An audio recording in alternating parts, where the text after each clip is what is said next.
All right, we're ready for 1 John chapter 4. And in our survey of the New Testament, and so we're going to see where we've been and where we're going. This is our outline of 1 John, the whole book.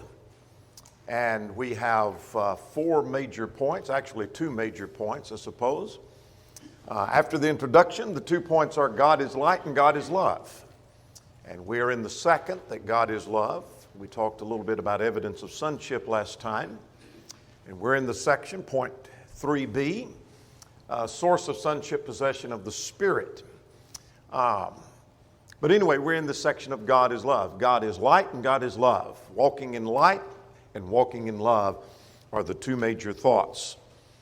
We pointed out in chapter 3 that if there were a verse that summarized the book, it would probably be 1 John 3 and 10. In this, the children of God and the children of the devil are manifest. And John is a writer of contrast, as you know, and you're either of God or you're of the devil. And whoever does not practice righteousness is not of God, nor is he who does not love his brother. So in order to be of God, you got to practice righteousness and love your brother. Those two principles are what this book is about. So here's what we've seen so far. Chapter 1, what was it about? Walking in the light as he is in the light. Chapter 2, what was that about? Contrasted darkness. John is a writer of contrast. And not only does he contrast the darkness of chapter 2 with the light of chapter 1, but within chapter 2 there are numerous contrasts, as you see reflected on the screen before you. Chapter 3, what was it about last time? Being children of God. If you were not here last time, you might highlight or underline the expression children of God found in verse 1, also found in verse 2, also found in verse 10, that we are children of God. Here's the privilege of being children of God. Children of God don't commit sin. Children of God love their brethren, and children of God have assurance. We'll say more about that assurance in our study this morning.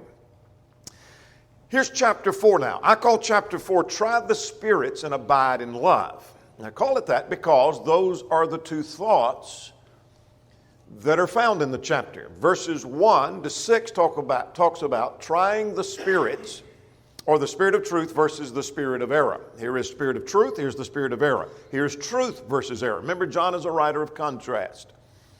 And so he's going to talk about a specific error in the context. We'll say more about that in a moment. But here's how you know the difference between truth and error. Then he talks about loving one another. Seems to shift gears in the middle of the chapter. Loving one another. Both of these have to do with our abiding in God and abiding in a fellowship with God. We must have both of these principles. Try the spirits to see if they're of God. So those are the two thoughts. Any questions or comments on what chapter 4 is about and where we're headed and what we're going to accomplish? Let's go to our questions for today. Question number 1. And that is, what does it mean to try the spirits? Verse 1 said, try the spirits whether they are of God. What does that mean? Well, it means to test them. Look into it. All right? It's good.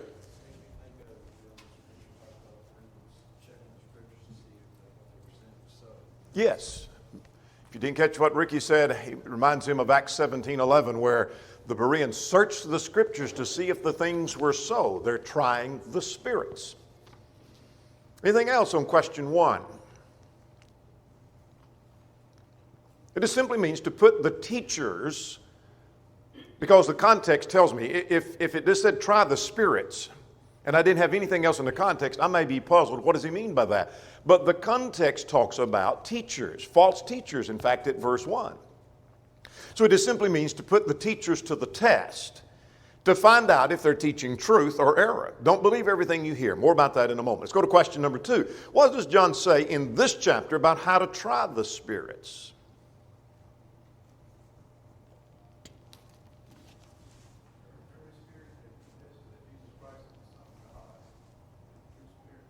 All right. If he confesses Christ as the Son of God, he's a true spirit. What else?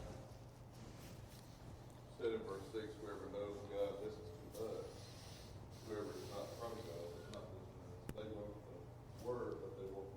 Who's the they? I'm looking for a word. You're on the right track. The apostles, yeah. All right. Those who listen to us are of truth. Those who do not listen to us are of error. The us is not any us, but it must have reference to the apostles. We'll get to that at verse 6. But I was hoping somebody would say that before we got to it, and I said it. That because we've gone over that and over that and over that and over that in sermons from this very text, and hope that point's sinking in. How do I know the difference between truth and error? If the teaching agrees with the teaching of the apostles, it is truth. If it does not agree with the apostles, it is error. Pretty simple, isn't it? Try the spirits to see if they're of God. All right, we'll come back to our questions in a moment. Let's get underway with this section. Here's the first thing I want us to see. This will get us through this first section. First of all, he says, try the spirits. Now, beloved, believe not every spirit. Whatever that refers to, don't believe everything, but put them to the test. Try the spirits or test the spirits to see if they're of God. And here's why, because many false prophets are gone out into the world. So I know he's talking about teachers or prophets. And so there is such a thing as a false prophet, false teacher. And since there are many in the world, if I might paraphrase verse 1, he's saying, don't believe everything you hear. Don't swallow everything that you're taught. Don't buy into every theory that sounds good, but put it to the test to find out if that is true. Find out if that's true or not. And see if it's true, and he'll tell us how you find out if that's true in just a moment in the context. Make sense? There are many false prophets gone out into the world. Now then, let's start at verse 2. Here's how you try and know the spirits. He doesn't just tell us, try the spirits to see if they're of God, but he tells us how to do that. Here's how you do that. So let's get verses 2 and 3. He talks about the Spirit of God versus the Antichrist. Now, remember, John is a writer of contrast, so he's trying to contrast the two. So let's get verses 2 and 3. By this you know the Spirit of God. Every spirit that confesses Jesus Christ is come in the flesh is of God. Why does he mention that question instead of just some general principle of truth?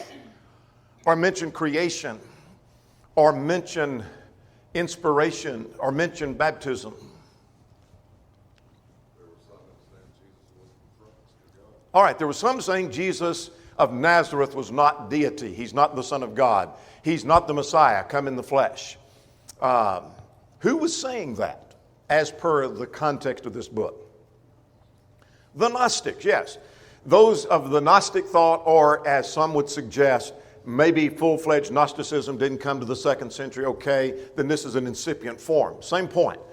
So there were some who were teaching that Jesus of Nazareth was not the Messiah.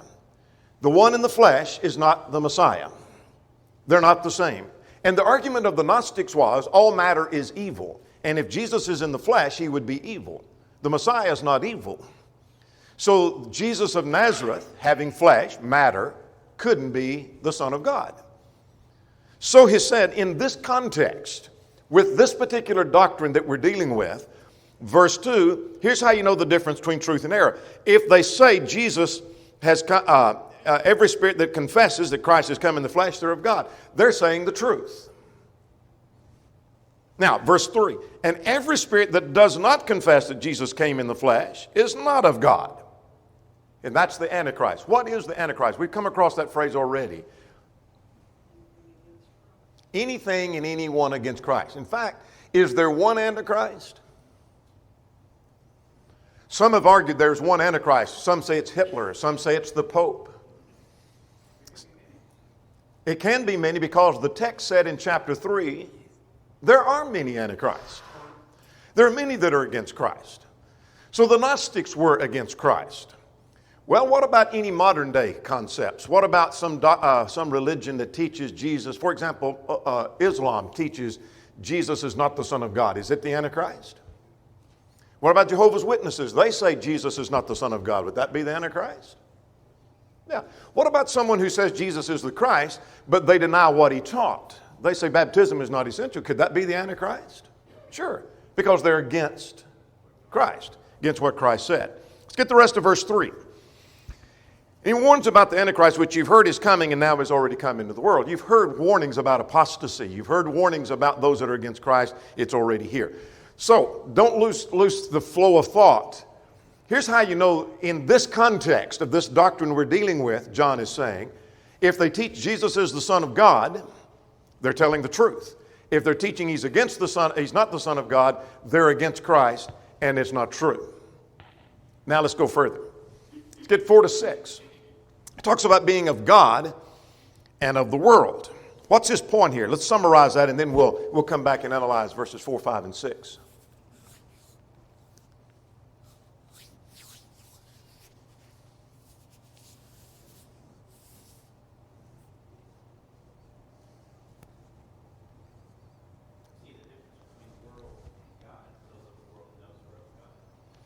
All right. I think he's talking as per the context of the doctrine that's being addressed, that those who follow after this doctrine, Jesus is not the Son of God, those who are drawn away by that are following after the world, the thoughts of the world, where those who are believing in Christ, following after God. Let's see if that's not the case. He said, you, these recipients of the letter, are of God, little children, and have overcome them. That is, they've overcome this false teaching. That is, you resisted against that. You rebelled against that, and you believed Christ to be the Son of God. Because he who is in you is greater than he who's in the world. Well, that's obvious that God is greater than Satan. But I think he's saying the teaching of God has overpowered the teaching of Satan. The evidence that God provides overpowered the evidence that Satan could provide. Satan argues Jesus is not the Son of God. God argues that he is the Son of God, but his evidence is greater. Can you think of a greater evidence than the empty tomb? I can't think of one. They are of the world, these false teachers. Therefore, they speak as of the world, and the world hears them. In other words, where did they get their doctrine? Not from God. They got it from the world. And they speak to the world, and the world hears them, and the world accepts them. Now then, he shifts gears. He didn't say you, but we are of God. I take that to refer to the apostles. And he who knows God hears us. Let's stop there. What does that mean? He who is of God, he who knows God hears us. Because if you believe them, then you're adhering to God's word, which means if they believe them when they preach Christ, then they are of Christ and of God. Okay. It tells me that they were with Christ. They walked with him. They knew what he wanted, what he said. They knew exactly what he wanted. Absolutely. Good point. There's a play on this word know because of the Gnostic thought who gave great emphasis to knowledge.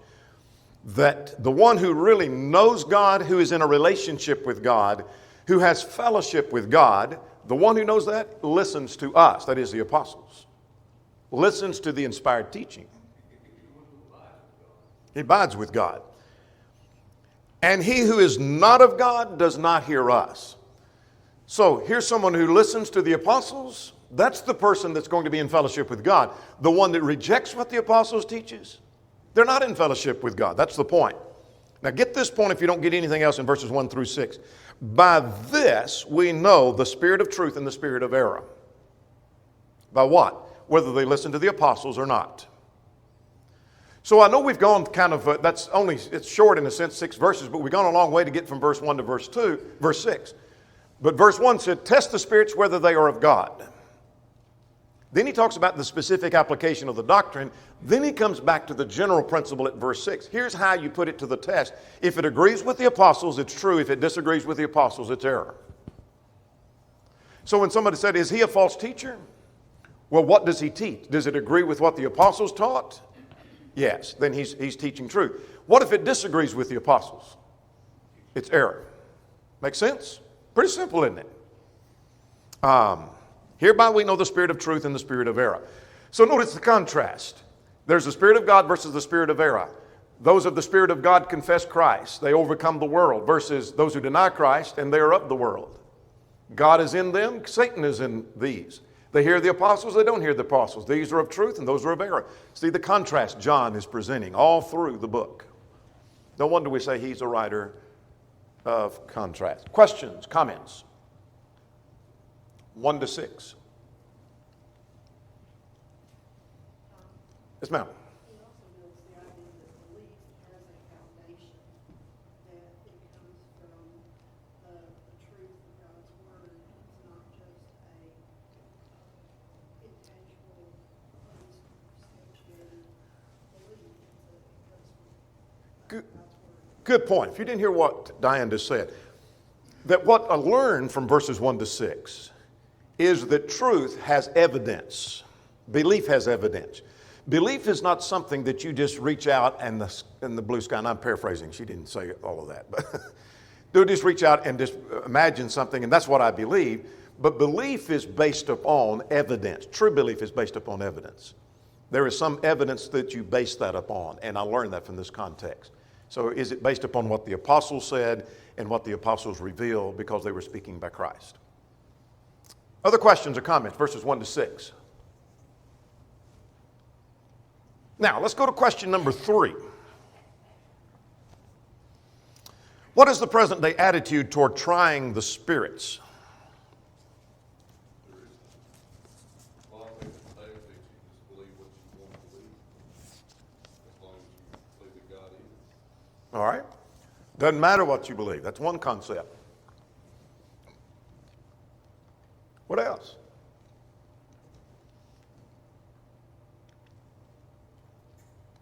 Just think among brethren what you hear. Forget the world. Forget denominationalism. Do you ever hear among brethren, just let's not rock the boat. Let's let things be. There doesn't need to be this conflict. You ever hear that? Yeah. We don't want to be negative. So we don't want to have preaching and teaching against this error because that's negative, and I want something that's encouraging to me. What else do you hear?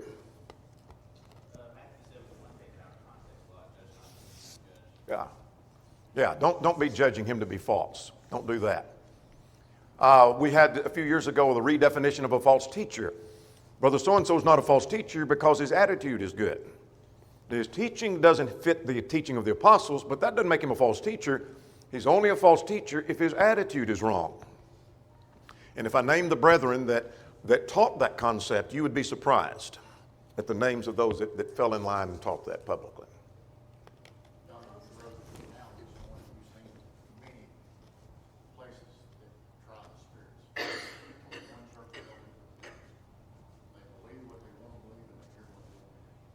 They do. Good point. There's also the idea of my truth. Yeah. Like I have my own special yours, and we can associate and live together as long as we accept each other's truth as the Yeah. Good point. If we don't learn anything else, we learn this principle. Put teachers to the test. Does it agree with the apostles? If it does, it's true. If it disagrees with the apostles, it's error, and error ought to be refuted.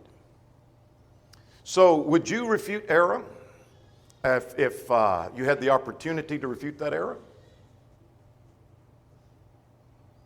What if you were the one who, after you heard someone speak and you had to make a public announcement, either to commend and error had been taught, would you rebuke that error if you knew error had been taught? Yeah. What if you're going to get fired if you did that? If you were the preacher? Just get fired. Yeah. Yeah, I don't think I've done that here, but I have been in places where I've told the elders if I was suspicious that this man may teach something erroneous, I said, if he does, I'm going to rebuke it. And if y'all fire me for it, so be it. Because I'm going to rebuke the error. I don't care whether they get fired or not. It doesn't matter. I want to rebuke the error. Questions or comments on 1 to 6? We're going to move on. All right, let's talk about loving one another. Verses 7 to 21. Let's start with this principle that God is love. God is love. So start at verse 7. Beloved, let us love one another, for love is of God, and everyone who loves is born of God and knows God. Let's go ahead and get verse 8. For he who does not love does not know God, for God is love. What does it mean? I don't think this was on our questions. What does it mean that God is love? He'd said earlier, God is light. That's who he is. Like, that's his entire, everything he does comes from love. That's like his entire nature is love. Okay, very good. It is so much a part of God's characteristic that we can say God is love. That doesn't mean love. You look up the definition of love, and love means God. That's not the point. He's not defining God. In the sense of what does the word God mean or what does love mean. But he's saying that is his characteristic. He is the origin of love. He is the supreme example of love. It's such a part of his being that he can be equated with love. Same thing with light. God is light. It's so much a part of his characteristic that he is said to be light. Does that make sense? All right, God is love. So here's the point I want us to see. The one who loves is born of God. What's his point? His point is that since that is so much a characteristic of God, if you have love for your brother, you have to have that in order to be a child of God, to be born of God. If you want to be a child of God, you have to love. That's the point of verse 7. Well, let's get verse 7 and 8. The one who loves is the one who knows God. Here's that key concept of knowledge and in an intimate relationship with God. You have a close relationship with God like the Gnostics claim? No. Not unless you love your brother. And then he defines that's because God is love. Does that make sense? I know that's a hurried look at 7 and 8, but I want to get to some other principles in the context. So love is of God. Now, God's love serves as a basis for our love for our brethren. Now, let's get verse 9 and 10. What does verse 9 and 10 tell us?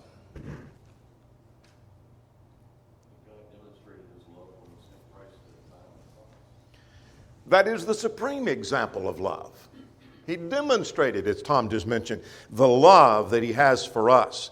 In this, the love of God was manifest. You want to know what it means that God loves us? We'll look at this manifestation of it. That he sent his only begotten Son into the world that we might live through him. And this is love, not that we love God, but that he loved us and gave his Son to be a propitiation for our sins. That word propitiation we came across in chapter 3. Means he is the appeasement. And God's wrath needed to be appeased because God's wrath is stirred over sin. He is that appeasement.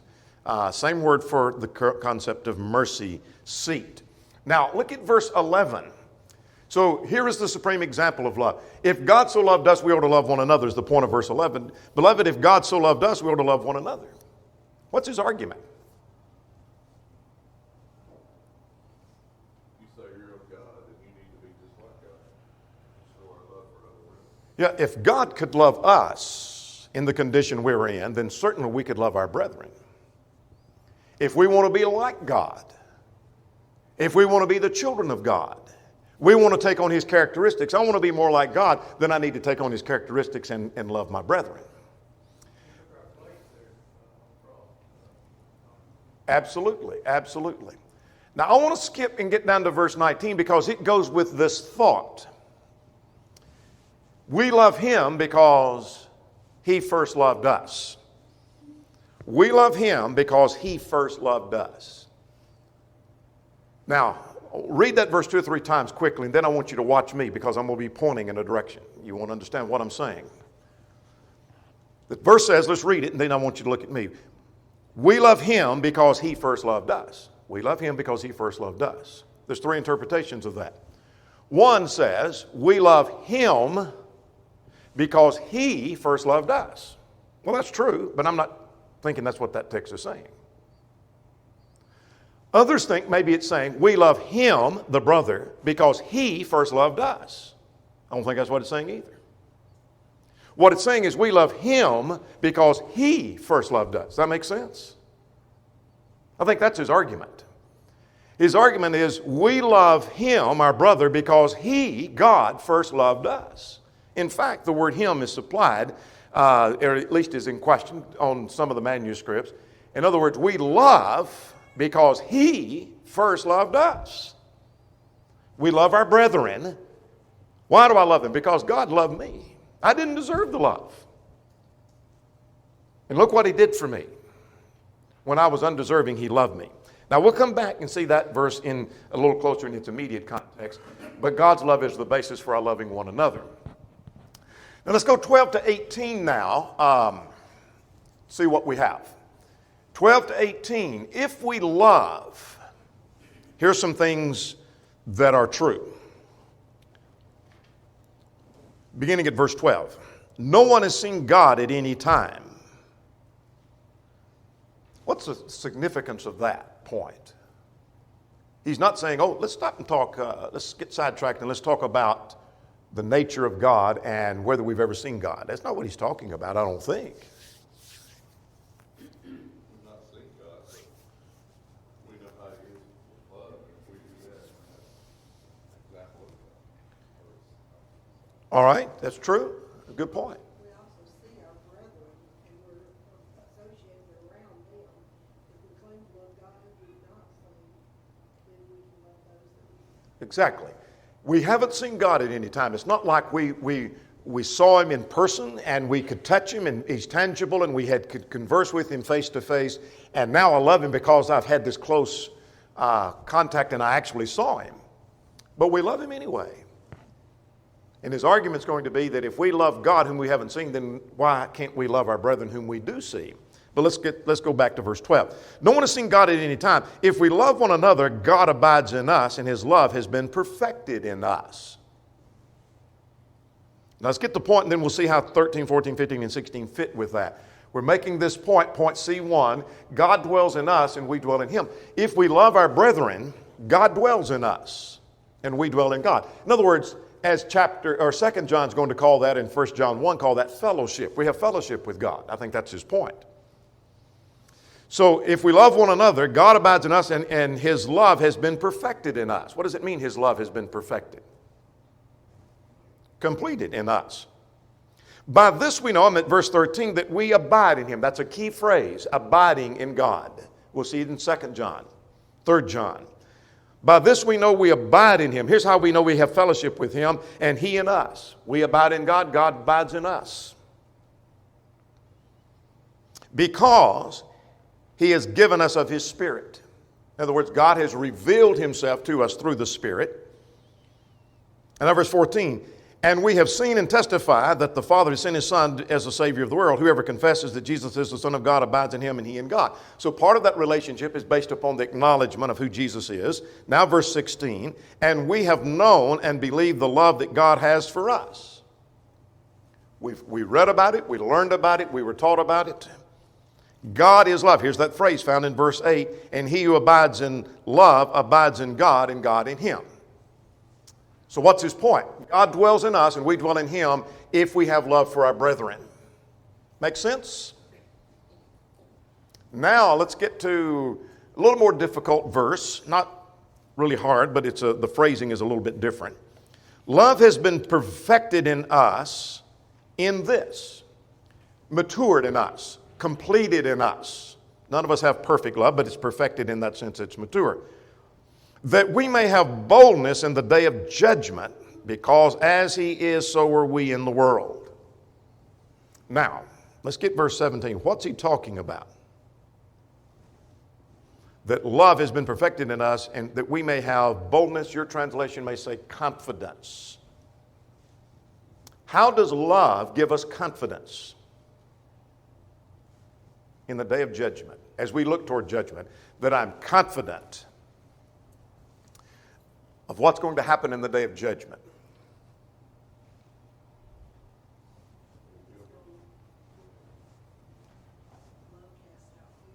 All right, and we'll come back to that. What'd you say? We have confidence for the day of judgment. It tells me that we know we've done everything we could because we follow the process. Yeah, I know I'm doing what God said. God commanded me to love my brethren, and when I do that, I do not fear of being condemned before the judge. Does that make sense? Because also this principle is true that love fulfills the law. If I love God, I'm going to do every other command God tells me. And if I love my brethren, I'm going to fulfill all my relationships toward my brethren. Would you agree with that? In other words, I'm going to treat them right. I'm going to take care of their needs. I'm going to et cetera, et cetera, et cetera. Any relationship that's demanded comes back to the principle of love. So, I think he's saying in that if we love our brethren, we know we're doing what's right. We know we're doing what's right. Furthermore, Jesus cited in John 13, that's evidence of sonship. Now, look at the end of verse 17 rather. Because as he is, so are we in the world. That is, what gives us confidence is the fact that because we resemble Christ, it's not likely to be condemned when we're trying to be just like him. Does that make sense? As he is manifesting love, so are we while we're in the world. We're living in the world, we're trying to show love just like he showed. And when I do that, that gives me confidence toward the judgment. So it gives us assurance. Now verse 18. There is no fear in love, but perfect love casts out fear. Let's go to question number 6. How does love cast out fear?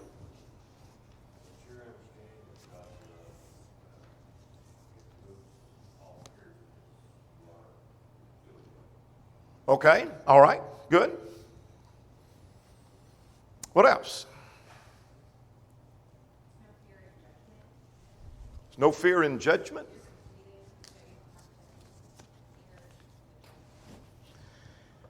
Yeah, exactly. Confidence excludes fear. Notice he mentions torment. Fear, because fear involves torment. Terror or dread is the idea. That is, as I look toward judgment, if I am in terror and dreading that judgment, it means I know I'm not doing what's right. I know something is amiss. I'm not loving my brethren as per this context, or doing something else God has told me to be doing. But with confidence, that casts out fear. So when I have love casts out fear. He's not saying if you love, then there is no fear of any kind or of any sort, because we're commanded to fear God and keep his commandments, aren't we? So this is talking about fear or terror or dread of judgment. That love casts, so there is no fear in love. When you love, that gives you confidence because I'm more like him. Because perfect love casts out fear. Complete love casts off all lack of confidence. Fear involves torment, but he who fears has not been made perfect in love. So as you think about your relationship with your brethren and you look toward judgment with fear, then you haven't perfected your love. You need to work on your love. Does that make sense? There's some things lacking in your love. You need to work on that and see if you can't perfect that and complete that. All right, let's move on. Let's get the rest of the chapter, verses 20 and 21. If we love God, we will love our brethren. Now, by the way, verse 19 that we had already dealt with is in that context of love casting off fear. We love him because he first loved us. Our love is complete. Now then, let's talk about if we love God, we'll love our brethren. Verse 20 says, if you say you love God and hate your brother, you're a liar. John's pretty pointed, isn't he? He didn't say, well, I think you kind of missed the mark. He said, you're a liar. Pretty pointed. So let's go to question 4. What does hate mean in this chapter? He doesn't love, a lack of love. We saw that definition in 1 John 3, 14 and 15. We see it again. And if you want to take note of that, look at verse 20. If anyone says, I love God and hates his brother, you might underline the word hate. He's a liar, for he who does not love, in other words, he doesn't love him as he should. Might underline does not love, and the word hate and draw a line connecting the two. They are synonymous in that context. If you hate your brother, you don't love him. If you don't love him, you hate him. You say, I don't despise him. You may not despise him, but you're not loving him as you should. You hate your brother as per the context. And so the one who says, I love God, but he doesn't love his brother as he should, he said, how does the love of God dwell in him? So if we hate our brother whom we've seen, how do we love God whom we haven't seen? We've already made that point. Let's get verse 21, and then we're going to start wrapping up with some practical lessons. And this is the commandment we have, that he who loves God must love his brother also. In other words, those who love God love their brother because it is commanded of God. Make sense? So, what do we see about love? Loving one another. Love is of God. God's love is the basis. And if we love, here are some consequences or some results of that. And if we love God, we'll love our brethren. And indeed, it is a command of God. Let's go to question number 8. Any questions or comments on the two major thoughts in the chapter? The spirit of truth versus the spirit of error. Try the spirits and abide in love. Go to question number 8. Practical things you learn from this chapter.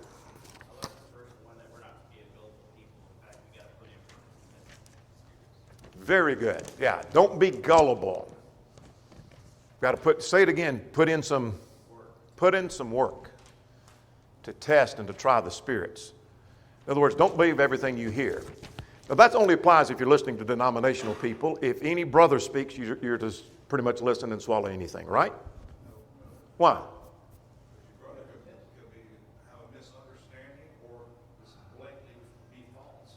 And because he wants it, he or she might want it to be this way to fit their situation. Yeah. And why would that be more dangerous, some brother putting in a little bit of error versus, say, some denominational guy who's teaching blatant Calvinism, and I'm going to recognize that pretty quick. That isn't right. He's saying there's no conditions of salvation. I saw that real quick. Why is it more dangerous maybe some brother that slips in a little bit of error among a lot of truth? We trust that what they're saying. And whenever there's denominationalism, we're already on guard. We're like expecting it. But with Christians, sometimes we just kind of, they're Christians, they're fine. And Yeah. we don't, maybe it's not really kind of lay back and. Yeah, exactly. Good point.